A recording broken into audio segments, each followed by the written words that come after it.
Welcome, y'all. I'm glad you showed up. Make sure you hit the notify and subscribe buttons. You're a dirty dog-faced pony soldier if you don't.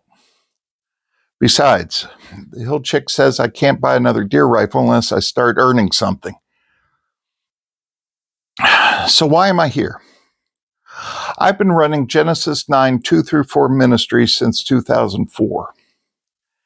And some of y'all haven't gotten the joke yet.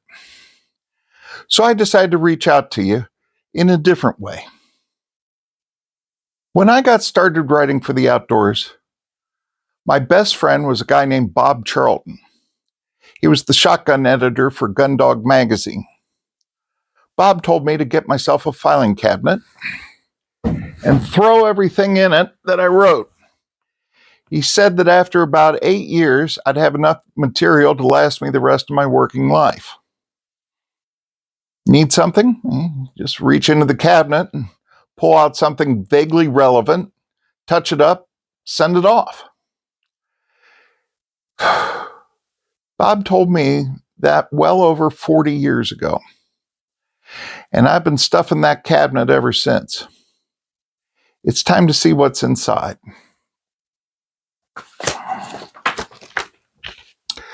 I have something here from September of 2004. They wanted me to write a piece about deer hunting, deer sign, and hunting funnels and some such. Let's see.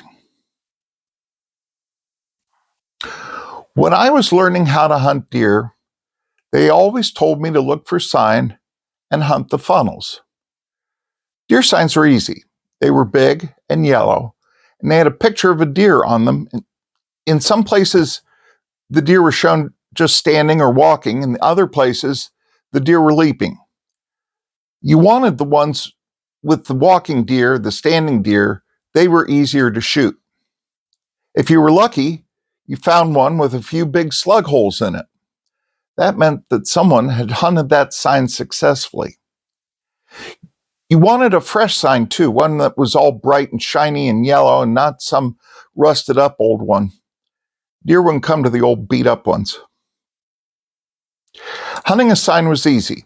All you had to do was go into the woods, just a ways, away from the sign, and wait for a deer to come through. The state had made it illegal to hunt too close to the signs. That was to give a sporting chance to the deer. Funnels were a much harder thing to figure out.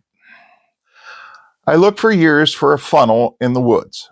I finally got a nice shiny metal one from the hardware store and put it up on a post. Sat by it for days. When I did see deer, they were always running away. I even tried hanging my funnel on a deer sign, but that didn't work either. Big logging truck would come by and knock it off. I couldn't understand what this whole thing was about funnels. They told me I was stupid. Store-bought funnels wouldn't attract deer. You have to find one in the woods or make your own. Now, how in the heck is a deer going to know which ones came store-bought and which ones are homemade? If I bought one and left it out in the woods over the winter to rust up, could I then use it the next season? The more I thought about this, the whole funnel thing, it was just a bunch of hooey.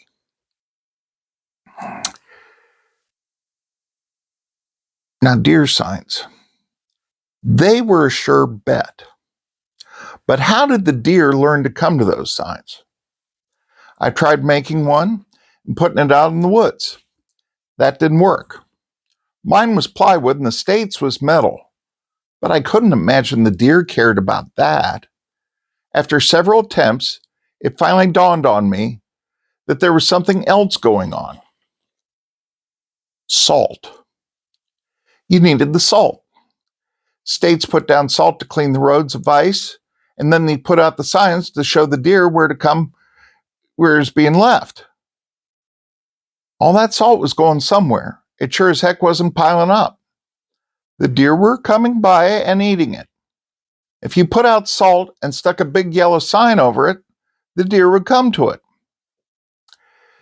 I tried salt with a sign, salt with a funnel, salt with a funnel and a sign both. It didn't seem to matter. Salt all by itself worked. You didn't need the sign. I thought about writing the state and telling them they could save a lot of money on signage. But then I figured word would get out. Besides, they'd all called me stupid. Let them go rot by their stupid signs. I've kept this as a secret until now. Now that I'm shooting deer on a regular basis, I thought I would just share it with y'all. Ain't it funny how dumb some hunters are? They go for generations thinking deer behave a certain way, and it's all something else entirely. Thanks for dropping by. Catch you later.